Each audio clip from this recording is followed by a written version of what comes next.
Hi சகோஸ், எல்லாருக்கும் வணக்கம். இந்த கதையின் மூலம் உங்களுடன் இணைவது நான் மஹி. இப்போ வாங்க கதைக்குள்ளே போகலாம். ஆதியின் கோபம் நாளுக்கு நாள் அதிகரித்தது. அவனது சட்டவிரோத தொழிலில் தொடர்ந்து நஷ்டம் ஏற்பட்டது. அவன் போட்ட திட்டங்கள் எல்லாம் தவிடு பொடியாகின. அவனது டீல்ஸை எல்லாம் யாரோ முந்தி கொண்டு முடித்து விட்டார்கள். முதலில் சின்ன பிரச்சனையாக தோன்றியது. இப்போது அவனது சாம்ராஜ்யத்தையே ஆட்டம் காண வைக்கும் அளவுக்கு வளர்ந்திருந்தது. டே, என்னடா நடக்குதுங்க என்று ஆதி விஸ்வாவை பார்த்து கர்ஜித்தான். அவனது முகம் சிவந்து போயிருந்தது. எப்படிடா, நம்ம எல்லா பிளான்ஸும் அவங்களுக்கு தெரியுது.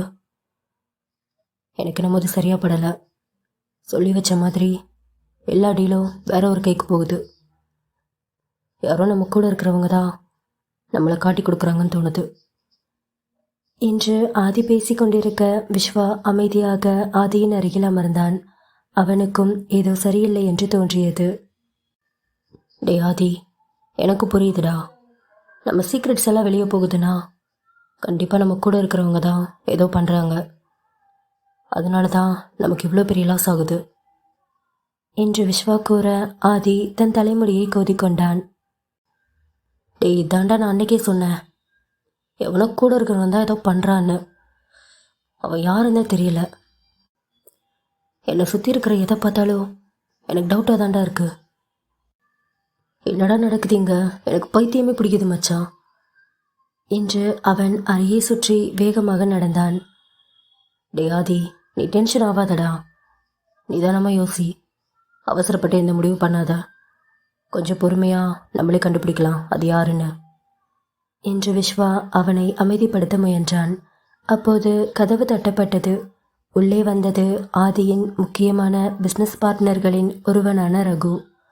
அவன் முகத்தில் ஒருவித கவலை தெரிந்தது.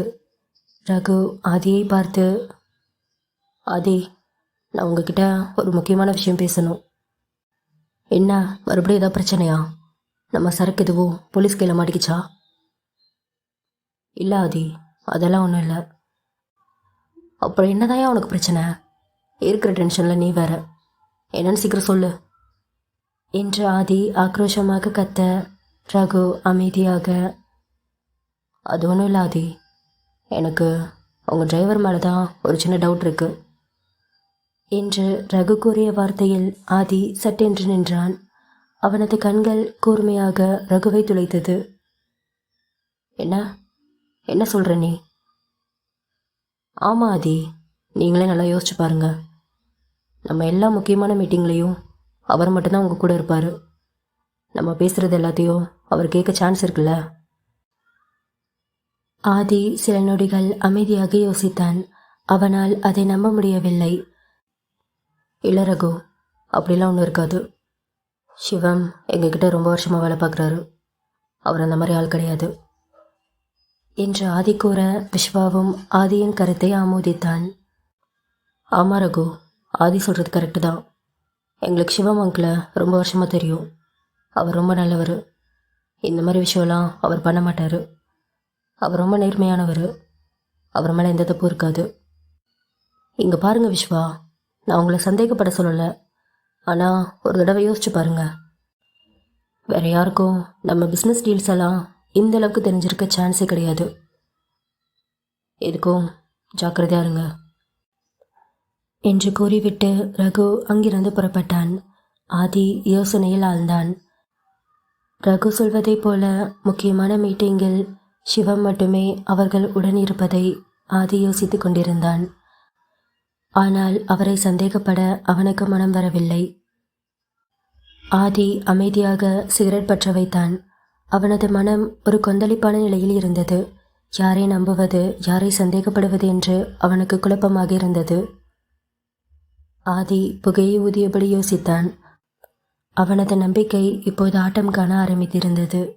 இத்தனை வருடம் உடனிருந்த ஒருவரை சந்தேகப்பட வேண்டிய சூழ்நிலை அவனுக்கு வேதனையாக இருந்தது. ஆதிக்கு தூக்கம் வரவில்லை. அவன் மனதில் ரகு சொன்ன வார்த்தைகள் திரும்ப திரும்ப ஒலித்து கொண்டிருந்தன. சிவம் மீது சந்தேகம் கொள்ள அவனுக்கு மனம் மறுத்தாலும் அந்த நஷ்டங்கள் அவனை ஒருவித நெருக்கடிக்கு உள்ளாக்கின. ஒருவேளை ரகு சொல்கிற மாதிரி சிவம் இந்த வேலையை பார்த்துருந்தா என்று அவன் மனதுக்குள் ஒரு குரல் ஒலித்து கொண்டிருந்தது. மறுநாள் காலையில் இருந்து ஆதி சிவத்தை கண்காணிக்க ஆரம்பித்தான். சிவம் வழக்கம் போல் அமைதியாக காரை துடைத்து கொண்டிருந்தார். ஆதி அவரை கூப்பிட்டான். அங்கிள், இன்னைக்கு ஒரு முக்கியமான மீட்டிங் இருக்கு, நீங்களும் எங்கள் கூட வரணும் என்று ஆதி கூற சிவத்திற்கு இது சற்று ஆச்சரியமாக இருந்தது. ஆனாலும் அவர் எதுவும் கேட்காமல், ஓகே சார், நான் காரை ரெடி பண்ணுறேன் என்று தலையசைத்தார் சிவம். மீட்டிங் நடக்கும்போது ஆதி பிஸ்னஸ் விஷயங்களில் கவனம் செலுத்தினாலும் அவனது கண்கள் அவ்வப்போது சிவத்தை நோட்டம் விட்டன. சிவம் அமைதியாக ஒரு ஓரத்தில் உட்கார்ந்து எல்லாவற்றையும் கவனித்துக் கொண்டிருந்தார். அவரது முகத்தில் எந்தவித சலனமும் இல்லை. ஆனால் ஆதிக்கு ஒரு உறுத்தல் இருந்தது. மீட்டிங் முடிந்ததும் ஆதி சிவத்தை தனியாக அழைத்தான். என்ன சார், எது கூப்பிட்டீங்க? ஒன்றும் இல்லை அங்கிள், உங்களுக்கு இந்த பிஸ்னஸ் டீல் பற்றி ஏதாச்சும் தெரியுமா? சிவம் ஆச்சரியத்துடன் ஆதியை பார்த்தார். என்ன சார் இது, எனக்கு இந்த பிஸ்னஸ்லாம் பற்றி என்ன தெரிய போகுது? அம்மா, எதுக்கு கேட்குறீங்க என்று அவர் பணிவாக கேட்டார். ஒன்றும் இல்லை அங்கிள், சும்மா தான் கேட்டேன். இத்தனை வருஷம் எங்கள் கூட இருக்கீங்க, உங்களுக்கு இதை பற்றி ஏதாச்சும் தெரியுமான்னு கேட்டேன். சிவம் சிறிது நேரம் யோசித்தார். இல்லைங்க சார், நான் என் வேலையை மட்டும்தான் பார்ப்பேன். உங்கள் பிஸ்னஸ் விஷயத்த நான் காதில் கூட வாங்க மாட்டேன். அதை பற்றி எனக்கு எதுவும் புரியாது சார் என்று சிவம் கூற ஆதிக்கு அவர் சொல்வது உண்மையாக இருந்தாலும் அவனது சந்தேகம் இன்னும் போகவில்லை. ஒரு நாள் ஆதி தனது அலுவலகத்தில் முக்கியமான டெலிவரி பற்றிய ஃபோன் பேசிக்கொண்டிருந்தான். சிவம் அவனுக்கு தண்ணீர் கொண்டு வந்தார். ஆதி ஃபோனில் பேசிக்கொண்டே தண்ணீரை வாங்கினான். ஃபோன் பேசி முடித்ததும் அவனுக்கு ஒரு சந்தேகம் வந்தது. தான் பேசியது சிவத்திற்கு கேட்டிருக்குமா என்ற சந்தேகம்தான். அங்கிள், ஒரு நிமிஷம். என்ன சார்? நான் ஃபோன் பேசும்போது நீங்கள் இங்கே தான் இருந்தீங்களா? ஆமாம் சார், நீங்கள் தண்ணி கேட்டீங்கன்னு நான் கொண்டு வந்தேன். நான் என்ன பேசினேன்னு ஏதாச்சும் கேட்டிங்களா என்று ஆதி கேட்க சிவம் ஆச்சரியத்துடன் அவனை பார்த்தார். ஐயோ சார், நான் ஏன் அதெல்லாம் கேட்க போகிறேன்? நீங்கள் எவ்வளோ பெரிய ஆள், நிறைய முக்கியமானவங்க கிட்ட ஏதேதோ பேசுவீங்க, அதெல்லாம் நான் ஏன் சார் கேட்க போகிறேன்? அவரது குரலில் ஒருவித வருத்தம் தெரிந்தது. ஆதிக்கு அவர் சொல்வது சரியாக இருந்தாலும் அவனது சந்தேகம் மட்டும் குறையவே இல்லை. சிவத்தின் ஒவ்வொரு அசைவையும் அவன் கவனிக்க ஆரம்பித்தான். அவர் ஃபோன் பேசும்போது யாரை பார்க்கிறார், யாரிடம் மெதுவாக பேசுகிறார் என எல்லாவற்றையும் அவன் உன்னிப்பாக கவனித்தான். ஒரு நாள் விஸ்வா ஆதியிடம் பேசினான். டே ஆதி, நீ தேவையில்லாம அங்கிளை சந்தேகப்படுற. அவர் நல்லவர்டா, உனக்கே தெரியும்ல. டே விஸ்வா, எனக்கே தெரியலடா நான் ஏன் இந்த மாதிரி பண்ணுறேன்னு. உனக்கு தெரியும்ல பிஸ்னஸில் எவ்வளோ லாஸ் ஆகிட்டுருக்குன்னு. நம்ம சீக்ரெட்ஸ் எல்லாம் வெளியே போகுது. யாரோட இதெல்லாம் பண்ணுறது?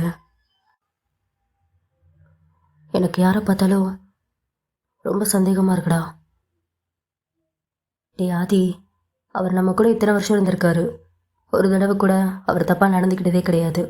அது உனக்கே நல்லா தெரியும். இருக்கலாம் விஸ்வா, ஆனால் இந்த உலகத்தில் யாரையும் நம்ப முடியாதுன்னு எனக்கு நல்லா தெரியும் என்று ஒருவித கசப்புத்தன்மையோடு கூறினான் ஆதி. சில நாட்கள் கழிந்தன.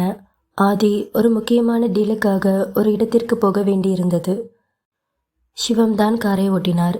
போகும் வழியில் சிவம் யாருக்கோ ஃபோன் செய்து மெதுவாக பேசிக் கொண்டிருந்தார். ஆதி கவனித்ததும் அவர் சட்டென்று ஃபோனை கட் செய்து விட்டார். என்ன அங்கிள், யார்கிட்ட பேசுனீங்க?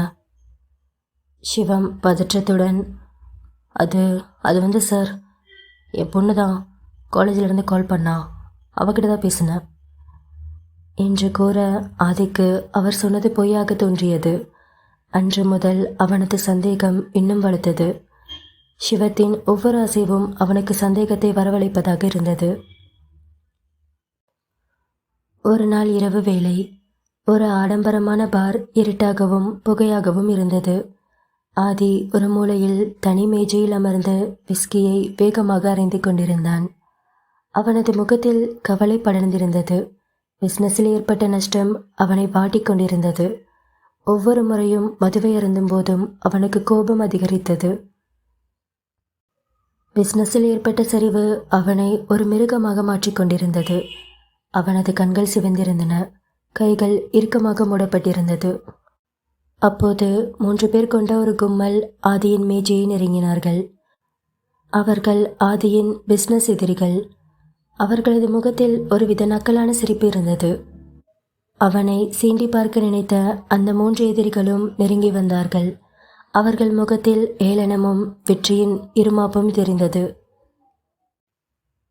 என்ன ஆதி, தனியாக உட்காந்து குடிச்சிட்டு இருக்க? அம்மா, உன் பிஸ்னஸ்லாம் எப்படி போகுது என்று அவன் சிரிப்பை அடக்க முடியாமல் ஏளனமாக கேட்டான். அவன் உடனிருந்த ஒருவனும் ஆதியை கிண்டல் செய்யும் விதமாக, டே, யார்கிட்ட பேசிகிட்டு இருக்க? அவர் யாரு? ஆதிசேஷன், பெரிய பிஸ்னஸ்மேன். அவரை போய் கிண்டல் பண்ணிட்டு இருக்க என்று அவன் கேலி செய்ய ஆதி அவர்களை முறைத்து பார்த்தான். அவனது கண்கள் சிவந்திருந்தன. ஏண்டா ஆதி, அடிக்கடி சொல்லுவியே இந்த சிட்டிக்கே நான் தான் ராஜான்னு சொல்லிட்டு, இப்போ என்ன கிங்கு மாதிரி இல்லாமல் ஜோக்கர் மாதிரி உட்காந்து குடிச்சிட்டு இருக்க? கேள்விப்பட்டோம், பிஸ்னஸ்லாம் பெரிய லாஸ் ஆகிட்டே இருக்காமே என்று அவர்கள் கேலியாக சிரித்தார்கள். டே, உங்களுக்கு என்னடா வேணும்?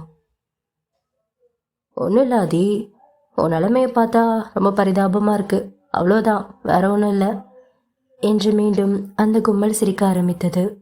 அவர்களது கேலி பேச்சு ஆதியின் கோபத்தை மேலும் தூண்டியது. அவன் பல்லை கடித்தான். இங்கே பாருங்க, நான் இப்போ கொள்ளவெறியில் இருக்கேன். மரியாதை இங்கேருந்து போயிருங்க, அதான் உங்களுக்கு நல்லது. இல்லை ஒருத்தனை சும்மா விட மாட்டேன் என்று ஆதி கர்ஜிக்க அந்த கும்பல் ஆதியை பார்த்து கிண்டலாக சிரித்தது. என்னடா, என்ன பண்ணிடுவ? உன் நேரம் முடிஞ்சிருச்சு. இனிமே நாங்கள் தான் எங்கள் ராஜா. எங்கள் முன்னாடி நீ எல்லாம் ஒன்றுமே கிடையாதுடா.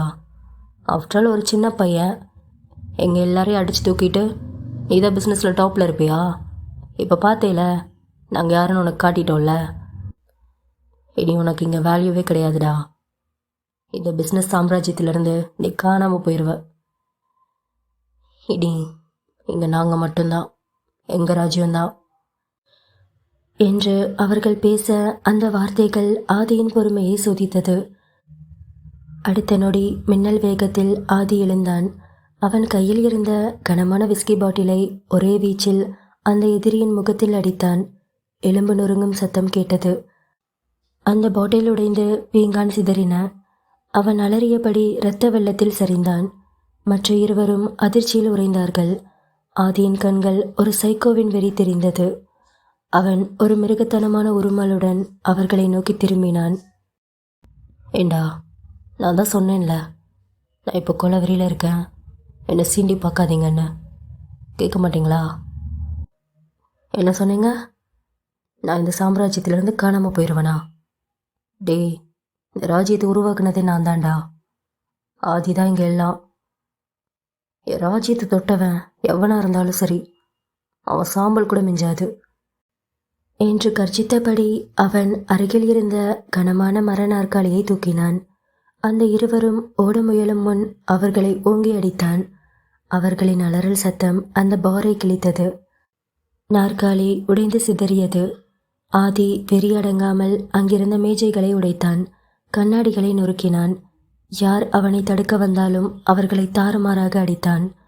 அந்த பார் ஒரு போர்க்களமாக மாறியது. இரத்தம் எங்கும் தெரித்தது. உடல்கள் கீழே விழுந்தன. சில நிமிடங்களில் அந்த இடம் அமைதியானது. ஆதி மூச்சு திணற நின்றிருந்தான். அவனது உடைகள் மற்றும் கைகளில் இரத்தம் வழிந்து கொண்டிருந்தது. கீழே அவனது எதிரிகள் உயிருக்கு போராடி கொண்டிருந்தார்கள். அவன் அவர்களை ஒரு கடைக்கண் பார்வையால் பார்த்தான். அவனது முகத்தில் எந்தவிதமான வருத்தமும் இல்லை. அந்த வெறி அடங்கிய திருப்தி மட்டுமே தெரிந்தது. ஆதி அந்த பாருக்குள் ஒரு வெறி பிடித்த மிருகமாக நின்றிருந்தான். அவனது உடல் முழுக்க ரத்தம். கோபம் அவனது ஒவ்வொரு நரம்பிலும் கொழுந்து விட்டு எறிந்தது. சுற்றிலும் உடைந்து சிதறிய கண்ணாடிகள், ரத்தம் தோய்ந்த உடல்கள். அவன் ஒரு பயங்கரமானவனாக காட்சியளித்தான். அப்போது அவனது ஃபோன் சினுங்கியது. திரையில் விஸ்வா என்று மின்னியது. ஆதி ஆத்திரத்துடன் ஃபோனை எடுத்தான். டே ஆதி, நீ எங்கே இருக்க? உங்ககிட்ட ஒரு முக்கியமான விஷயம் பேசணும். சீக்கிரம் வீட்டுக்கு வா. டே விஸ்வா, இப்போதைக்கு என்னால் எதுவும் பேச முடியாது. நீ ஃபோனை வை. டே ஆதி, புரிஞ்சுக்கோடா, இது ரொம்ப முக்கியமான விஷயம். என்னடா, என்னன்னு சொல்லு. இல்லை ஆதி, இது ஃபோனில் சொல்கிற விஷயம் கிடையாது. நீ வீட்டுக்கு வா என்று விஸ்வா கூற ஆதி ஒரு கணம் யோசித்தான். விஸ்வாவின் குரலில் இருந்த பதற்றம் அவனை கொஞ்சம் அமைதிப்படுத்தியது. ஆதி காரை மின்னல் வேகத்தில் ஓட்டி வந்தான். அவனது மனதில் 1000 கேள்விகள். விஸ்வா என்ன சொல்லப் போகிறான் என்று. வீட்டிற்கு வந்ததும் விஸ்வா அவனை அமைதியாக ஹாலுக்கு அழைத்துச் சென்றான். அங்கே ஒரு லேப்டாப் திறந்திருந்தது. ஸ்க்ரீனில் ஒரு வீடியோ ஓடிக்கொண்டிருந்தது. ஆதி, இதை கொஞ்சம் பாரு. ஆதி அந்த வீடியோவை உற்று நோக்கினான். அது அவனது கம்பெனியின் முக்கியமான மீட்டிங் நடந்த ஒரு பதிவு. அதில் அவன் பிஸ்னஸ் டீல்ஸ் பற்றி பேசிக் கொண்டிருந்தான். அந்த சிசிடிவி வீடியோவை பார்த்த ஆதிக்கு ஆத்திரம் அதிகமானது. அவன் கண்களை அவனால் நம்ப முடியவில்லை. இந்த கதையுடைய அடுத்த பாகம் சீக்கிரமே நம்ம சேனலில் வந்துடும். மறக்காமல் சேனலை சப்ஸ்கிரைப் பண்ணி வச்சுக்கோங்க. கதையை பற்றின உங்கள் கருத்துக்களை கமெண்ட்டில் சொல்லுங்கள். கதை பிடிச்சிருந்துச்சுன்னா வீடியோக்கு மறக்காமல் ஒரு லைக் பண்ணிக்கோங்க.